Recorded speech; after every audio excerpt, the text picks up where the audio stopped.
நான் வந்து யாரையும் கண்டுபிடிச்சு, இவங்களுக்கு நான் தான் வாழ்க்கை குடுத்தேன், இவங்கள நான் தான் ரெடி பண்ணேன், அந்த மாரிலாம் நான் சொல்ல மாட்டேன். ஏன்னா என்னைய அப்படி சொல்லி சொல்லி பழக்கிட்டாங்க, நான் தான் வாழ்க்கை குடுத்தேன்னு. அந்த மாரி ஆள் நான் இல்ல.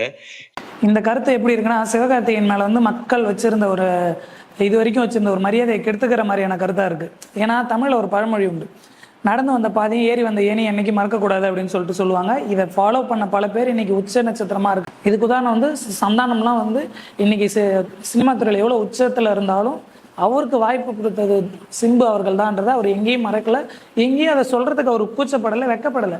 அதே மாதிரி அனிருத் உங்க படங்களுக்கு போட்ட மியூசிக் இல்லைன்னா நீங்க இல்லை, அது உங்களுக்கும் தெரியும். ஆனா அந்த அனிருத்தே தனுஷ் இல்லைன்னா நான் இல்லை அப்படின்னு பல இடத்துல சொல்லியிருக்காரு. உங்களுக்கு எதிர்நீச்சல் படம் எப்படி வாய்ப்பு வந்தது, உங்களுக்கு எதிர்நீச்சல் படத்துக்கு வந்து தனுஷ் எவ்வளோ ஹெல்ப் பண்ணாரு, அவர் ஒரு ஹீரோன்றதையும் விட்டு இறங்கி வந்து உங்களுக்காக அந்த படத்துல வந்து ஒரு டான்ஸ் ஆடி அந்த படத்தை உங்களுக்கு ஹிட் ஆக்கி கொடுத்து உங்களை எந்த இடத்துக்கு கொண்டு வந்தாருன்னு உங்களுக்கே தெரியும்.